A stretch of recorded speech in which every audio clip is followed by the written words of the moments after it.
Welcome to target with India. नमस्कार। Today current affairs के इस पार्ट में यानी आज के अंक में महत्वपूर्ण करंट अफेयर्स को देखते हैं जो आगामी प्रतियोगी परीक्षाओं के दृष्टिकोण से अति महत्वपूर्ण होंगे। तो इसमें सबसे पहले देखते हैं पहला जो है आर्थिक क्षेत्र से संबंधित महत्वपूर्ण करंट अफेयर्स है, इसको देखते हैं। बैंकों में लंबे समय से बिना दावे वाली जमा राशि का पता लगाने के लिए बनेगा पोर्टल। आरबीआई ने एमपीसी बैठक के बाद कहा लाभार्थी को निर्धारित प्रक्रिया के जरिए लौटाया जाएगा पैसा। इसको विस्तार से देखते हैं। तो इसमें दिया है आरबीआई ने विभिन्न बैंकों में बिना दावे वाली जमा राशि का पता लगाने के लिए एक केंद्रीकृत पोर्टल शुरू करने का फैसला किया। बैंकों में बड़ी संख्या में ऐसे खाते हैं जिसमें वर्षों से कोई लेनदेन नहीं हुआ है। फरवरी 2023 तक सरकारी बैंकों ने आरबीआई को करीब 35,000 करोड़ रुपए की ऐसी जमा हस्तांतरित की जिसमें पिछले 10 या उससे अधिक समय से कोई लेनदेन नहीं हुआ है। इसमें आरबीआई गवर्नर ने बृहस्पतिवार 6 अप्रैल 2023 को चालू वित्त वर्ष की पहली मौद्रिक नीति समिति एमपीसी की बैठक के बाद कहा जमाकर्ताओं या लाभार्थियों की पहुंच को व्यापक करने और उसमें सुधार के लिए एक वेब पोर्टल बनाया जाएगा। इसके जरिए विभिन्न बैंकों में जमा बिना दावे वाली राशि का पता लगाया जा सकेगा। सर्च के नतीजों को बेहतर करने के लिए कृत्रिम मेघा यानी एआई आर्टिफिशियल इंटेलिजेंस का टूल इस्तेमाल किया जाएगा। आरबीआई के मुताबिक एसबीआई में सबसे अधिक 8,086 करोड़ रुपए की बिना दावे वाली राशि जमा है। नोटेड पॉइंट है कि एसबीआई में जो सर्वाधिक बिना दावे वाली राशि जमा है। इसके बाद पंजाब नेशनल बैंक में है 5,340 करोड़ रुपए। इसके बाद केनरा बैंक में है 4,558 करोड़ रुपए और इसके बाद चौथे स्थान पर है बैंक ऑफ बड़ौदा जिसमें 3,904 करोड़ रुपए है। इसमें और देखें तो 35,000 करोड़ जमा कराएं सरकारी बैंकों ने फरवरी 2023 तक। आरबीआई के पास क्या होता है इन पैसों का? बैंकों के पास जिस जमा रकम पर 10 साल या तक कोई दावा नहीं किया जाता है उसे आरबीआई के जमाकर्ता शिक्षा और जागरूकता यानी डीईए कोष में हस्तांतरित कर दिया जाता है। ऐसी रकम की सूची अपनी वेबसाइट पर दिखाएं। बैंक दास ने कहा केंद्रीय बैंक इस उद्देश्य के साथ काम करता है कि कोई भी नई जमा बिना दावे वाली राशि में नहीं आए। जो रकम बिना दावे में पड़ी उसके सही लाभार्थी को निर्धारित प्रक्रिया के जरिए लौटा दिया जाए। बैंक बिना दावे वाली रकम की सूची अपनी वेबसाइट पर दिखाएगा। इसमें और विस्तार देखते हैं तो इसमें है चालू खाता घाटा कम रहने का अनुमान। इसमें है 2022-23 की चौथी तिमाही यानी जनवरी मार्च अवधि में भारत का चालू खाते घाटा यानी कैड कम रहेगा। साथ ही 2023-24 में यह प्रबंधन के दायरे में रहेगा। वित्तीय वर्ष यानी वित्त वर्ष की पहली 3 तिमाहियों में कैड जीडीपी का 2.7% रहा है। कम व्यापार घाटा और सेवा निर्यात में तेजी से 2022-23 की दिसंबर तिमाही में उल्लेखनीय रूप से घटकर 2.2% पर आ गया। सितंबर में 3.7% उच्च स्तर पर था। जैसा कि हम जानते हैं कैड जो है कैड के बारे में विस्तार से हम जानते हैं। पूरी की वीडियो में इस पर हम चर्चा कर चुके हैं। यह जो होता है आयात की गई वस्तु और सेवा का जो मूल्य होता है उसमें से निर्यात की गई वस्तु और सेवा के मूल्य घटा दिया जाए तो जो आता है वह चालू खाते घाटा होता है। अर्थात कहने का मतलब ये हुआ कि आयात की गई वस्तु और सेवा का मूल्य जो होता है जब ज्यादा होता है निर्यात की गई वस्तु और सेवा के मूल्य से तो वहां चालू खाते का घाटा होता है कैड होता है। विदेशी मुद्रा भंडार के बारे में देखें तो यह अरब डॉलर यानी 600 अरब डॉलर से अधिक रहा। कुल मिलाकर बाहरी संकेतकों में उल्लेखनीय सुधार हुआ है। देश का विदेशी मुद्रा भंडार अब 600 अरब डॉलर से अधिक हो गया। 21 अक्टूबर 2022 को यह 524.5 अरब डॉलर था जबकि अक्टूबर 2021 में रिकॉर्ड 645 अरब डॉलर रहा था। रुपया को देखें व्यवस्थित तरीके से आगे बढ़ा है। भारतीय मुद्रा 2022 में व्यवस्थित तरीके से आगे बढ़ी। 2023 में यही स्थिति होगी। यह घरेलू बृहद आर्थिक मजबूती और वैश्विक अनिश्चितता से निपटने के लिए भारतीय अर्थव्यवस्था के लिए को दर्शाता है। रुपये के उतार चढ़ाव आरबीआई की नजर है। सेवा निर्यात को देखें तो 2023 के पहले 2 माह में अच्छी दर से बढ़ा है। नई विदेश व्यापार नीति से और बढ़ेगा। अभी हमने देखा पूर्व की वीडियो में इस पर चर्चा कर चुके हैं कि जो आरबीआई ने या भारत सरकार ने नई विदेश व्यापार नीति लॉन्च की है यानी नई विदेश व्यापार नीति 2023 लॉन्च किया गया है और उसमें जो टीटीई का भी प्रावधान किया गया था टीईई का प्रावधान किया गया था यानी टाउन ऑफ एक्सीलेंस एक्सपोर्ट जो है उसमें कई क्षेत्रों को इसमें उत्तर प्रदेश से 4 शहरों को शामिल किया गया था। उसका चर्चा हम विस्तार कर चुके हैं। तो नई जो विदेश व्यापार नीति है यानी एफटीपी 2023 यानी फॉरेन ट्रेड पॉलिसी 2023 से विदेश व्यापार नीति से और बढ़ेगा यानी सेवा निर्यात और बढ़ेगा। इसमें देखते हैं अगली महत्वपूर्ण खबर को। तो इसमें रेमिटेंस 107.5 अरब डॉलर के सर्वकालिक यानी अब तक के सर्वाधिक उच्च स्तर पर। खाड़ी सहयोग परिषद के देशों की बेहतर वृद्धि संभावनाएं दूसरे देशों से आने वाले पैसे। नोटेड पॉइंट है रेमिटेंस का मतलब है दूसरे देशों से आने वाले पैसे की दृष्टि से अच्छी है। 2022 के दूसरे देशों से आया रेमिटेंस 107.5 अरब डॉलर के सर्वकालिक उच्च स्तर पर यानी अब तक का सबसे उच्च स्तर पर यह है। 107.5 अरब डॉलर जो है भारत में पैसा आया है विदेशों से। भारत के जो नागरिक हैं या भारतीय नागरिक हैं जो रोजगार की दृष्टि से कुशल या अकुशल रूप से विदेशों में जाकर जो काम करके भारत को पैसा भेजते हैं वो पैसा जो रेमिटेंस है और अब तक का जो है सर्वाधिक भारतीयों ने भारत को पैसा भेजा है वह 107.5 अरब डॉलर है। खबर के रूप में देखें तो कंपनियों के लिए नियामकीय प्रक्रिया सुगम बनाएगा प्रवाह। इसमें आरबीआई ने एक एकीकृत वेब आधारित केंद्रीकृत पोर्टल नोटेड पॉइंट है इस पोर्टल का नाम प्रवाह रखा गया है। प्रवाह है इसमें आरबीआई ने एक सुरक्षित वेब आधारित केंद्रीकृत पोर्टल प्रवाह विकसित करने का फैसला किया है। इसमें केंद्रीय बैंक के नियमन के दायरे में आने वाली कंपनियों के लिए नियामकीय प्रक्रिया को सरल और सुगम बनाने में मदद मिलेगी। नियम के आवेदन के लिए मंजूरी और अधिकार पत्र देने का मंच होगा। यह धीरे धीरे आरबीआई के विभिन्न कार्यों के लिए दिए जाने वाले सभी प्रकार के आवेदन पर लागू होगा। फिलहाल इसके लिए आवेदन मंजूरी प्रक्रिया ऑनलाइन और ऑफलाइन दोनों तरीकों से होती है। इसके बाद देखें घरेलू बाजार में ग्राहकों के लिए एनडीसीसी लेनदेन को रुपये में मंजूरी। आरबीआई ने देश के रुपये में नोटेड पॉइंट है non deliverable foreign exchange derivative contracts यानी एनडीडीसी व्यवस्था के विकास और लोगों को जोखिम से बचाने के लिए कदम उठाएगा। इसके तहत उन बैंकों घरेलू बाजार में ग्राहकों को रुपये में एनडीडीसी की पेशकश की मंजूरी दी गई है जो अंतर्राष्ट्रीय वित्तीय सेवा केंद्र यानी आईएफएससी में बैंकिंग इकाई यानी आईबीयू का परिचालन करते हैं। आईएफएससी में बैंकिंग कार्यों का संचालन करने वाले बैंकों को प्रवासियों के साथ रुपए में एनडीडीसी लेन देन करने की मंजूरी पहले से है। यह व्यवस्था 1 जून 2020 से प्रभावी है, यानी एनडीडीसी की व्यवस्था जो है 1 जून 2020 से प्रभावी है। दास ने कहा, यानी आरबीआई गवर्नर ने कहा, इन बैंकों को विदेशी लोगों के साथ एवं आपस में भी एनडीडीसी से लेन देन निपटान की छूट होगी। यह अनुबंध निपटान भारतीय रुपए या विदेशी मुद्रा में किया जा सकता है। भारतीय प्रवासियों के साथ सौदा निपटान अनिवार्य रूप से रुपए में ही होगा। इस व्यवस्था संबंधित दिशा निर्देश अलग से जारी किए जाएंगे। आगे देखते हैं इसमें क्या है। अगली महत्वपूर्ण खबर, आपकी जेब पर नहीं बढ़ेगा ईएमआई का बोझ। इसमें देखते हैं रेपो दर में बदलाव नहीं, 6.50% महंगाई के भी काबू रहने की उम्मीद। इसमें 5.2% खुदरा महंगाई का अनुमान, 5.2% खुदरा महंगाई का अनुमान मामूली घटा है। विकास दर 0.1% बढ़कर अब 6.1% हो गया है। तो इसमें जो है कुल मिलाकर के यही है। इसमें बाहर से हम देख लेते हैं क्या दिया है। तो रेपो दर में बदलाव नहीं है, रेपो दर जो है 6.50% बनाया गया है और महंगाई जो है 5.20 खुदरा महंगाई का अनुमान मामूली घटा है, यानी पहले जो था यह 5.3 था और ये घटकर 5.2% हो गया है। तो इसमें बहुत ज़्यादा नहीं कुछ है। और इसमें थोड़ा और देखते हैं जानकारी के रूप में, तो यह है कि पहले जो है दास ने कहा कच्चे तेल का दाम औसतन $85 अरब बैरल पर रहते हैं। जो कच्चे तेल का दाम है वर्तमान में वह औसतन $85 प्रति बैरल रहते हैं। तो चालू वित्त वर्ष में खुदरा महंगाई 5.2% रहेगी, जैसा कि ऊपर बताया गया है। पहली तिमाही में यह 5.1, दूसरी व तीसरी तिमाही 5.4 और चौथी तिमाही 5.2% रह सकती है, ऐसा अनुमान लगाया गया है। इसके बाद विकास दर को देखें तो 0.1% बढ़कर अब 5.1% है, यानी पहले जो था 6.4% का अनुमान था, अब इसमें जो है 0.1% की वृद्धि कर दी गई है। 6.5% रहने का अनुमान व्यक्त किया गया है आरबीआई द्वारा, इसको किया गया है। तो इसको देखते हैं।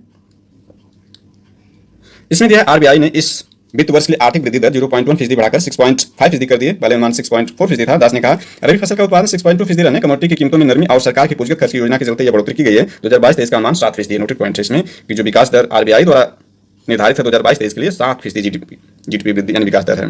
विकास दर 2023-24 की पहली तिमाही में 7.8%, दूसरे में 6.2%, तीसरी में 6.1% और चौथी में 5.9% रह सकती है, ऐसा अनुमान है आरबीआई का। जो है थोड़ा आरबीआई के बारे में जानते हैं। तो आरबीआई जो है भारतीय रिजर्व बैंक जो है रिजर्व बैंक भारत का केंद्रीय बैंक है। इसको बैंकों का बैंक भी कहा जाता है, आरबीआई को जो है बैंकों का बैंक भी कहा जाता है और यह भारत का केंद्रीय बैंक है। 1 अप्रैल 1935 को रिजर्व बैंक ऑफ इंडिया की स्थापना की गई। आरबीआई की स्थापना जो है 1 अप्रैल 1935 को की गई। इसके बाद इसका 1949 में रिजर्व बैंक का राष्ट्रीयकरण कर दिया गया और तब से यह राज्य स्वामित्व में देश का केंद्रीय बैंक है। इसका मुख्य कार्यालय मुंबई में है। शुरू में इसमें केवल 3 ही विभाग थे, बैंकिंग, नोट निगम तथा कृषि ऋण को, जिस समय 26 था। इसके 26 क्षेत्रीय कार्यालय भी हैं। और इसमें जो वेरी इंपॉर्टेंट है कि आरबीआई बैंक का लेखा वर्ष जो होता है 1 जुलाई से 30 जून तक होता है, जबकि हम जानते हैं कि भारत में जो वित्तीय वर्ष शुरुआत होती है 1 अप्रैल से 31 मार्च तक होती है, और जबकि आरबीआई का जो लेखा वर्ष है 1 जुलाई से शुरू होता है और 30 जून तक चलता है। आरबीआई जो है भारतीय अर्थव्यवस्था में 3 महत्वपूर्ण रूपों में अपनी भूमिका निभाता है। पहला देश के केंद्रीय बैंक के रूप में, और दूसरा इसका मौद्रिक बैंकिंग संरचना की सर्वोच्च संस्था था इसके अभिरक्षक के रूप में था।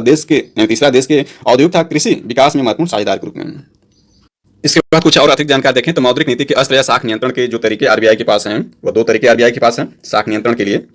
जो है पहला जो इसका तरीका सामान्य तरीका होता है, इसको परिणात्मक तरीका भी कहते हैं। दूसरा तरीका जो होता है चयनात्मक होता है, इसको गुणात्मक तरीका भी कहते हैं, यानी दूसरा गुणात्मक है और पहला जो इसमें मात्रात्मक तरीका है। मात्रात्मक तरीका जो है वह कुल मिलाकर के 5 तरीका का होता है। 5 तरीके में पहला जो होता है बैंक दर है, दूसरा जो सीमांत अस्थायी सुविधा दर है, तीसरा है खुली बाजार की क्रियाएं है, चौथा जो है रेपो था रिवर्स रेपो जो कि अल्पकालिक होता है, और पांचवा जो है वह होता है पांचवा जो है परिवर्तनीय कोष अनुपात है। ये 2 भागों में पुनः बढ़ जाता है। एक होता है सीआरआर यानी नगद कोष अनुपात, दूसरा होता है एसएलआर होता है। जबकि दूसरा जो आपका गुणात्मक तरीका है ये 4 प्रकार का होता है। इसमें न्यूनतम सीमा या मार्जिन निर्धारण होता है पहले में, दूसरा होता है नैतिक दबाव, तीसरा होता है शाख मानदंड का निर्धारण, और चौथा जिसका है शाख स्वीकृतिकरण योजना, यानी किसको ऋण दे या न दे, ये चौथा द्वारा तय किया जाता है। अब इसमें संक्षेप में थोड़ा सीआरआर को, एसएलआर को, रेपो रिवर्स रेपो को समझने का प्रयास करते हैं। तो सीआरआर जो आपका होता है यानी कैश रिजर्व रेशियो जो होता है, यह रिजर्व बैंक अनुसूचित बैंकों को उनके पास जमा देता का 3 से 15% नोटेड पॉइंट है कि 3 से 15% तक नगद रिजर्व बैंक के पास रखने के लिए बाध्य कर सकता है, यानी 3 से 15% जो है नगद रिजर्व रखने का बाध्य कर सकता है आरबीआई सीआरआर के जरिए। जबकि एसएलआर के जरिए यानी स्टेचुटरी लिक्विडिटी रेशियो जो एसएलआर होता है, इसके जरिए व्यापारिक बैंकों को अपने पास अपनी जमा का कम से कम 25% या अधिक से अधिक 40% सीआरआर के अंतर रखे गए नगद की अतिरिक्त नगद, सोना, विदेशी मुद्रा या स्वीकृति प्रभुत्वों में रखना अनिवार्य है। जबकि इसमें 23 जनवरी 2007 को जारी एक अध्यादेश के द्वारा एसएलआर की निचली सीमा यानी 25% को समाप्त कर दिया गया है, अर्थात इसे किसी स्तर तक आरबीआई द्वारा नीचे लाया जा सकता है। जबकि यहाँ प्रासंगिक मुद्दे जो है रेपो दर के बारे में देखें तो यहाँ रेपो दर दिया है। रेपो दर का मतलब होता है आरबीआई द्वारा उधार देने की जो दर है, यानी आरबीआई जो है जिस दर पर बैंकों को उधार देता है वो रेपो दर कहलाता है। और यदि रेपो दर में वृद्धि की जाए तो इससे जो होती है तरलता में कमी होगी, अर्थात मुद्रा की जो तरलता है उसमें कमी हो जाएगी। और यदि आरबीआई द्वारा उधार देने की दर में कमी कर दी जाए तो तरलता में वृद्धि हो जाएगी। और जबकि इसका उल्टा रिवर्स रेपो होगा, यानी रिवर्स रेपो में यदि कमी कर दी जाए तो तरलता में वृद्धि हो जाएगी, और आरबीआई द्वारा उधार लेने की दर जो है उसको वृद्धि कर दिया जाए तो तरलता में कमी हो जाएगी। रिवर्स रेपो दर जो है आरबीआई द्वारा उधार लेने की, रिवर्स रेपो आरबीआई द्वारा उधार लेने की दर है, अर्थात जो आरबीआई, जब आरबीआई बैंकों से उधार लेता है तो रिवर्स रेपो कहलाता है, रिवर्स रेपो दर कहलाता है, और जबकि बैंक जो आरबीआई से उधार लेते हैं, जब बैंक आरबीआई से उधार लेते हैं तो वह रेपो दर कहलाता है। अगली महत्वपूर्ण खबर देखें तो इसमें नए फार्मूले से तय होंगे सीएनजी व पीएनजी के दाम, घटेंगी कीमतें। इसमें कैबिनेट दी मंजूरी, 10% तक आएगी कमी, कीमतों को दायरे में रखने की सीमा तय। इसमें देखते हैं यह आपका है कैबिनेट के निर्णयों की जानकारी देते केंद्रीय मंत्री अनुराग ठाकुर और जितेंद्र सिंह। हर महीने तय होंगी कीमतें। इसमें है नए फार्मूले से 2 साल तक सीलिंग फिक्स रहेगी, फिर $0.25 प्रति MMBTU की प्रति वर्ष बढ़ोतरी होगी। सीएनजी पीएनजी कीमतों का निर्धारण अब हर महीने होगा, अभी दरें जो 6 महीने में तय होती थी। इसको विस्तार देखते हैं तो सरकार ने घरेलू प्राकृतिक गैस की कीमत तय करने के लिए नए फार्मूले को मंजूरी दी है। साथ ही सीएनजी और पाइप से आपूर्ति की जाने वाली रसोई गैस की कीमतों को अधिकतम सीमा भी तय कर दी। इसमें सीएनजी और पीएनजी के दाम 10% तक घट जाएंगे। प्रधानमंत्री नरेंद्र मोदी की अध्यक्षता में हुई कैबिनेट की बैठक प्राकृतिक गैस पर किरीट पारिक समिति, नोटिस पॉइंट है कि किरीट पारिक समिति की सिफारिशों को मंजूरी दी गई है। यानी किरीट पारिक जो समिति है प्राकृतिक गैस पर एक समिति बनाई गई थी, नोटिस पॉइंट है एग्जाम दृष्टिकोण से मंजूरी दी गई। सूचना प्रसारण मंत्री अनुराग ठाकुर ने बताया पारंपरिक क्षेत्र से उत्पादित प्राकृतिक गैस यानी एपीएम को अब अमेरिका रूस की तरह कच्चे तेल की कीमतों से जोड़ा जाएगा। पहले गैस कीमतों के आधार पर मूल्य तय होता था, अब एपीएम गैस की कीमत भारतीय बास्केट में कच्चे तेल के दाम पर 10% होगी। हालांकि यह कीमत $6.5 प्रति 10 लाख ब्रिटिश ताप इकाई यानी MMBTU से अधिक नहीं होगी। आधार मूल्य $4 प्रति MMBTU रखा गया है। मौजूदा गैस कीमत $8.57 है। और इसमें देखें तो इसमें जीएसटी के दायरे में लाने की सिफारिश, अंतरिक्ष कार्यक्रमों में बढ़ेगी निजी क्षेत्र की भागीदारी। इसमें अंतरिक्ष नीति को मंजूरी दी गई है। इसके अंतर्गत दिल्ली में 6 व मेरठ में ₹8 तक होंगे दाम कम, और इसमें दिया है 20% प्रीमियम के रूप में इंसेंटिव दिया जाएगा। यहीं से देखते हैं इसको। गैस उत्पादन को बढ़ावा देने के लिए प्रस्तावित है कि अतिरिक्त उत्पादन पर 20% प्रीमियम दिया जाएगा। मौजूदा उत्पादक यदि गैस उत्पादन बढ़ाते हैं तो उन्हें घोषित दाम के अलावा 20% प्रीमियम के रूप में इंसेंटिव दिया जाएगा। उत्पादकों को इससे नई प्रौद्योगिकी का उपयोग करते हुए उत्पादन बढ़ाने के लिए प्रोत्साहन मिलेगा। इसमें देखते हैं पारिक समिति ने गैस को जीएसटी के दायरे में लाने की सिफारिश की है। यानी किरीट पारिक समिति जो गैस पर बनाई गई थी, उसमें किरीट पारिक समिति ने कहा गैस को जीएसटी के दायरे में लाने की सिफारिश की है। इसमें गैस पर सामान्य कर लगाने की सिफारिश की गई है, जो कि 3% से लेकर 24% तक हो सकती है। इससे गैस बाजार को बढ़ावा देने में मदद मिलेगी। एक साल में 80% बढ़े दाम। अंतर्राष्ट्रीय बाजार में ऊर्जा कीमतें बढ़ने से देश में सीएनजी और पीएनजी के दाम एक साल में 80% तक बढ़ गए। दिल्ली में 6 व मेरठ में ₹8 तक कम होंगे दाम। इस वजह से दिल्ली में सीएनजी व पीएनजी के दामों में ₹6 तक आ सकती है। दिल्ली में अभी सीएनजी ₹79.56 प्रति किलो व पीएनजी ₹53.59 प्रति घन मीटर है। वहीं मेरठ में सीएनजी ₹8 और पीएनजी ₹6.50 तक सस्ती हो सकती है। और अगली महत्वपूर्ण खबर देखें तो इसमें अंतरिक्ष कार्यक्रमों में बढ़ेगी निजी क्षेत्र की भागीदारी। इसमें दिया सरकार ने नई अंतरिक्ष नीति के तहत भारतीय अंतरिक्ष अनुसंधान संगठन इसरो के साथ न्यू स्पेस इंडिया लिमिटेड व अन्य निजी क्षेत्रों के संगठनों की भूमिका व जिम्मेदारी तय कर दी है। कैबिनेट ने भारतीय अंतरिक्ष नीति, नोटिस पॉइंट है कि कैबिनेट ने भारतीय अंतरिक्ष नीति 2023 को भी मंजूरी दे दी है। अंतरिक्ष कार्यक्रम को मजबूती देने के लिए इसे निजी क्षेत्रों के लिए पहले ही खोल दिया गया था। केंद्रीय मंत्री जितेंद्र सिंह ने बताया कि अब इन संगठनों की भूमिका में स्पष्टता आएगी। नीति का मकसद इसरो के अंतरिक्ष मिशन को मजबूती देना व अंतरिक्ष विभाग की भूमिका को बढ़ाना है। साथ ही शोध, अध्ययन, स्टार्टअप और अंतरिक्ष उद्योग की भागीदारी को प्रोत्साहन देना है। खगोलीय घटनाओं को समझने के लिए बनेगी गुरुत्वाकर्षण तरंगों की वेधशाला, नोटिस पॉइंट है। यहाँ पर हमने देखा कि नए फार्मूले से तय होंगे सीएनजी व पीएनजी के दाम। तो यहाँ पर सीएनजी जैसा हम जानते हैं, सीएनजी जो होता है यह कंप्रेस्ड नेचुरल गैस का पूर्ण रूप है, यानी शार्ट रूप है। सीएनजी जो होता है इसका पूर्ण रूप होगा कंप्रेस्ड नेचुरल गैस, और पीएनजी जो है यानी पीएनजी जो है पाइप्ड नेचुरल गैस का शार्ट फॉर्म है।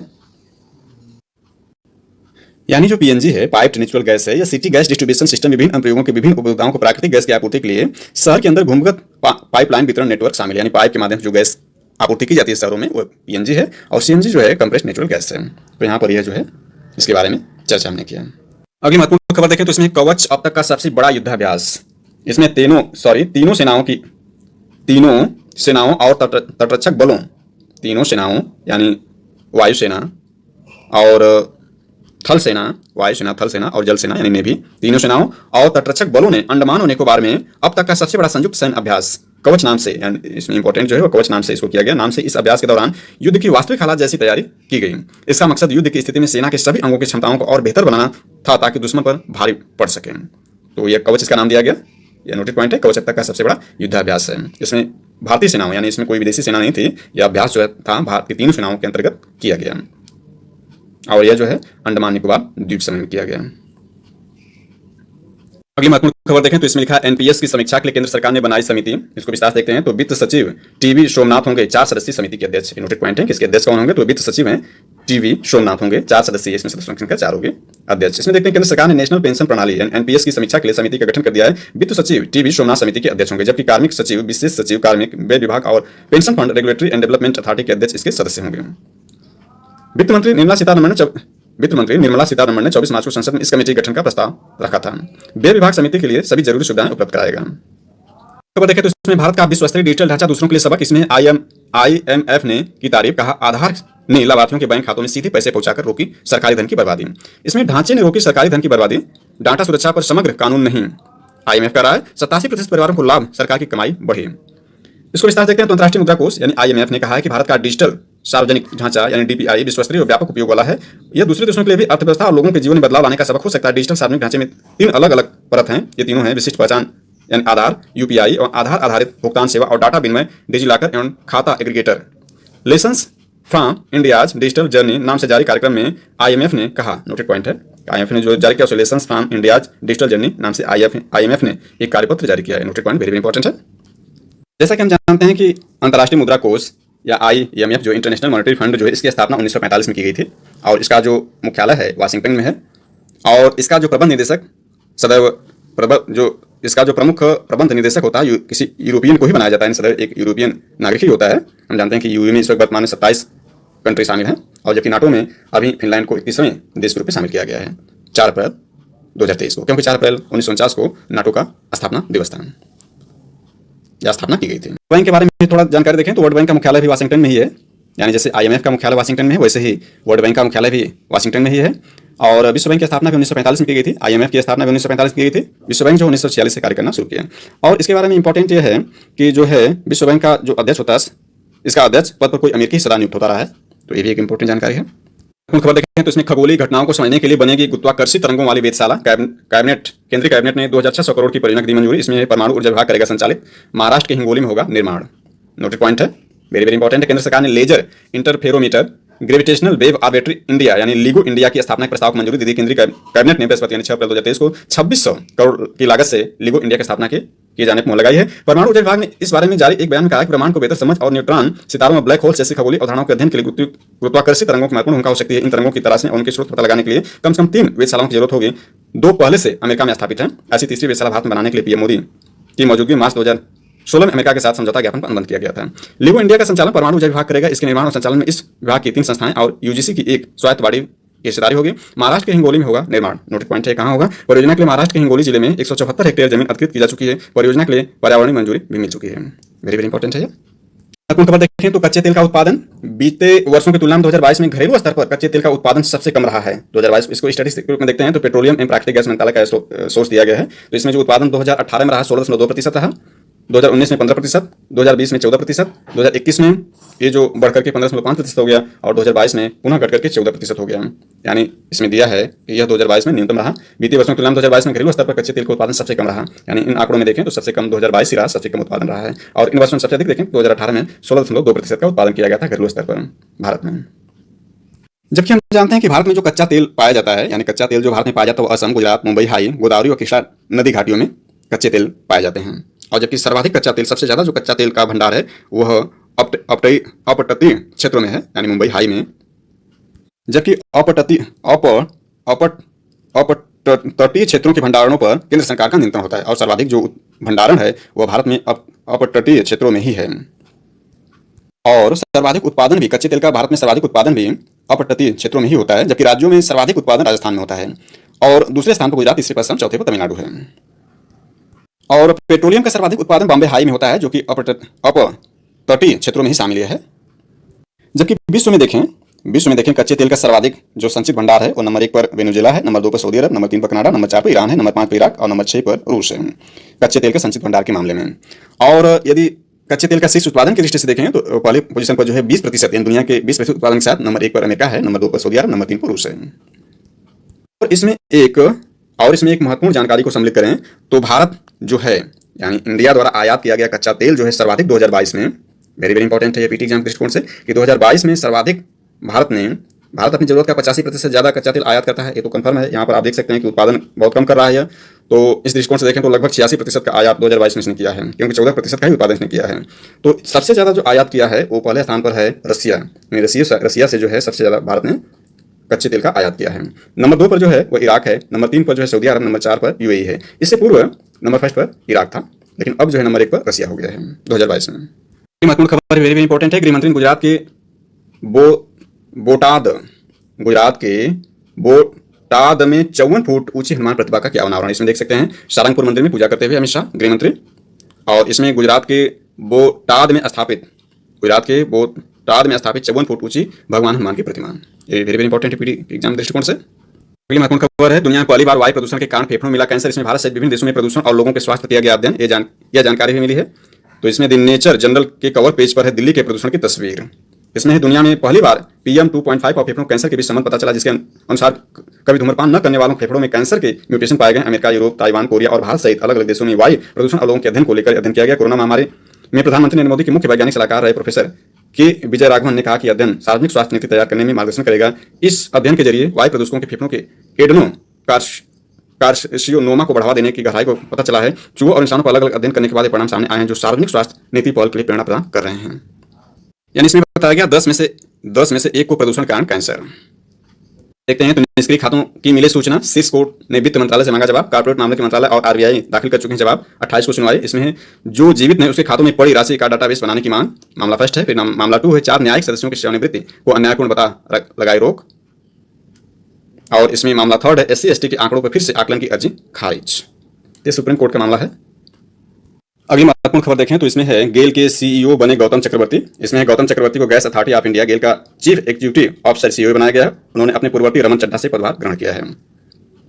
जैसा कि हम जानते हैं कि वर्तमान में जो महारत्न उपक्रम की संख्या यानी महारत्न कंपनियां हैं, महानवरत्न कंपनियां हैं, उनकी संख्या वर्तमान में 11 है, जिसमें गेल भी शामिल है। अर्थात जो भारत में महानवरत्न कंपनियां हैं उनकी संख्या 11 है, जिसमें पहला सेल है, दूसरा ONGC है, तीसरा IOC है, चौथा NTPC है, 5वां CIL है, 6वां गेल है, यानी यही प्रासंगिक है, गेल के CEO बने हैं। तो 6वां गेल है, 7वां जो है भेल है, और 8वां जो BPCL है, 9वां HPCL है, 10वां PGCIL है और 10वां जो है PFC है। और जो महानवरत्न कंपनियां होती हैं 5,000 करोड़ रुपए तक का निवेश स्वविवेक से कर सकती हैं। और जो वर्तमान में है नवरत्न कंपनियों की संख्या भारत में 13 है वर्तमान में, और ये कंपनियां 100 करोड़ रुपए तक का निवेश स्वविवेक से कर सकती हैं। 1,000 करोड़ रुपए तक का निवेश स्वविवेक से कर सकते हैं।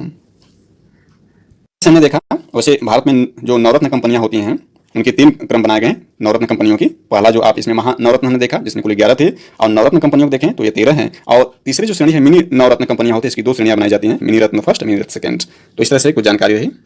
और जो है 8 बुनियादी उद्योग क्षेत्र हैं, यानी जो 8 बुनियादी प्रमुख कोर उद्योग क्षेत्र बनाए गए हैं, जिसमें पहला कोयला, दूसरा कच्चा तेल, तीसरा प्राकृतिक गैस और इसके बाद रिफाइनरी उत्पाद, फिर उर्वरक, इस्पात, सीमेंट, फिर विद्युत चालक। 8 जो है बुनियादी कोर उद्योग क्षेत्र होते हैं या भारत में हैं। अगर देखें फुटबॉल संबंधित तो भारत फीफा रैंकिंग में 101वें स्थान पर 5 स्थानों का सुधार। वेरी वेरी इंपॉर्टेंट है। भारतीय फुटबॉल टीम फीफा विश्व रैंकिंग में 5 स्थानों सुधार साथ 101वें स्थान पहुंच गई है। इम्फाल में हुए त्रिकोणीय फुटबॉल टूर्नामेंट में भारत ने म्यांमार को 1-0 से और किर्गिस्तान को 2-0 से हराया था। भारत अब न्यूजीलैंड से 1 स्थान कम, यानी न्यूजीलैंड का स्थान 7वां है, और केन्या से 1 स्थान ऊपर, यानी केन्या का 102वां है। भारत 86 एशियाई देशों में 19वें स्थान पर, यानी एशियाई देश जो 46 भारत 46 यानी 46 एशियाई देशों में 19वें स्थान पर है। भारत की श्रेष्ठ रैंकिंग 1996 यानी विश्व में जो श्रेष्ठ रैंकिंग थी 1996 में 94वें स्थान पर भारत की बेस्ट रैंकिंग थी। विश्व चैंपियन अर्जेंटीना 1 स्थान के फायदे साथ शीर्ष आ गई, यानी पहले स्थान पर अर्जेंटीना है जो इस बार के फीफा वर्ल्ड कप चैंपियन है। उसके बाद फ्रांस यानी जो विजेता इस बार का, फिर ब्राजील, फिर Belgium, England, Netherlands, Croatia, Italy, पुर्तगाल और स्पेन है। फीफा विश्व रैंकिंग में यह साल की पहली सूची है, पिछली सूची दिसंबर में जारी हुई थी। खबर देखें तो इसमें सबसे महंगे फुटबॉलर हो सकते हैं मेसी, 3600 करोड़ रुपए सालाना की पेशकश। सुपरस्टार को सऊदी अरब का क्लब अल हिलाल अपने साथ जोड़ने का इच्छुक। 360 करोड़ रुपए सालाना में वर्तमान में मेसी को PSG क्लब से मिलते हैं।